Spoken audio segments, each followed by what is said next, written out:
Saudara-saudari terkasih, kenaikan Yesus ke sorga sendiri berdampak besar dalam hidup para murid.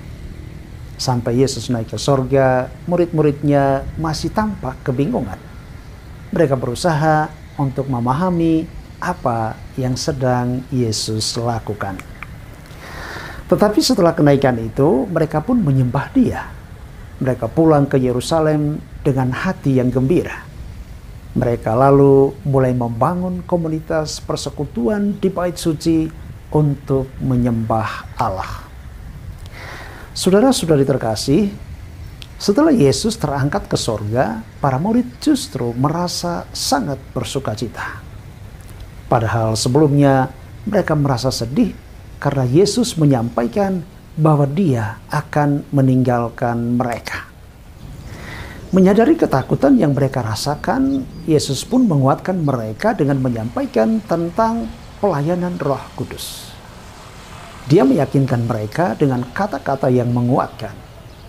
Tetapi penghibur, yaitu Roh Kudus yang diutus oleh Bapa dalam namaku, Dialah yang akan mengajarkan segala sesuatu kepadamu dan akan mengingatkan kamu akan semua yang telah kukatakan kepadamu.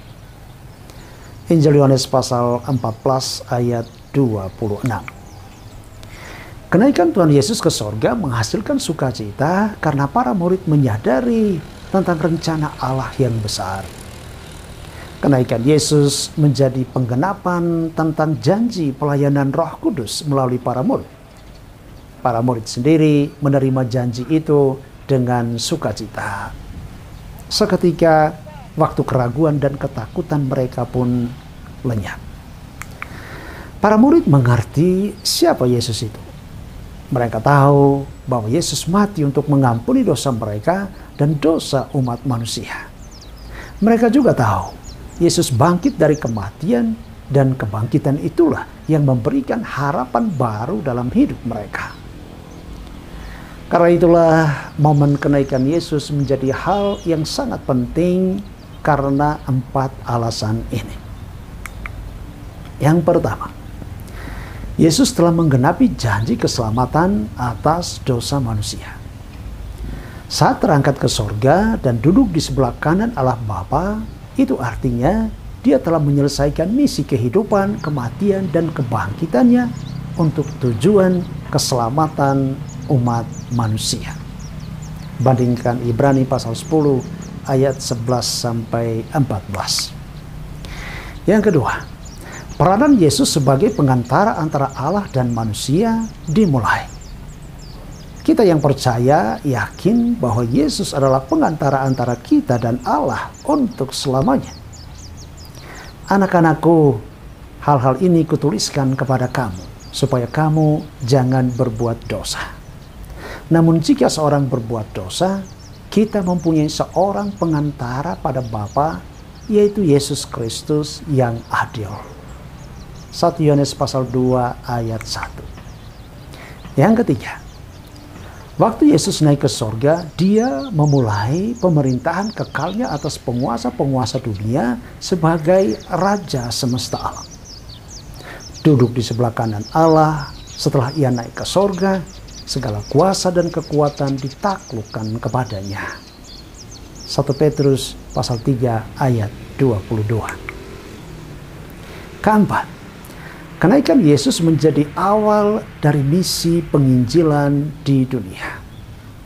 Santo Paulus berkata bahwa Allah sudah menaruh segala sesuatu di bawah kakinya dan mengangkat Dia sebagai kepala atas segala sesuatu. Dan segala sesuatu telah diletakkannya di bawah kaki Kristus, dan Dia telah diberikannya kepada jemaat sebagai kepala dari segala yang ada. Jemaat yang adalah tubuhnya, yaitu kepenuhan Dia yang memenuhi semua dan segala sesuatu.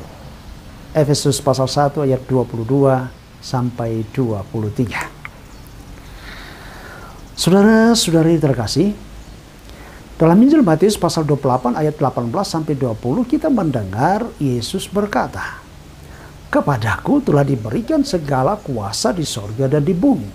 Karena itu pergilah Jadikanlah semua bangsa muridku, dan baptislah mereka dalam nama Bapa dan Putra dan Roh Kudus. Dan ajarilah mereka melakukan segala sesuatu yang telah kuperintahkan kepadamu.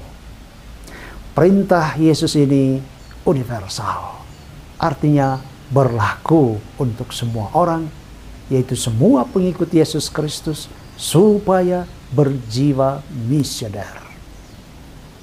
Menjadi Kristen berarti menjadi misionaris, menjadi evangelis, menjadi pewarta yang tangguh seperti Santo Paulus dan para murid Yesus.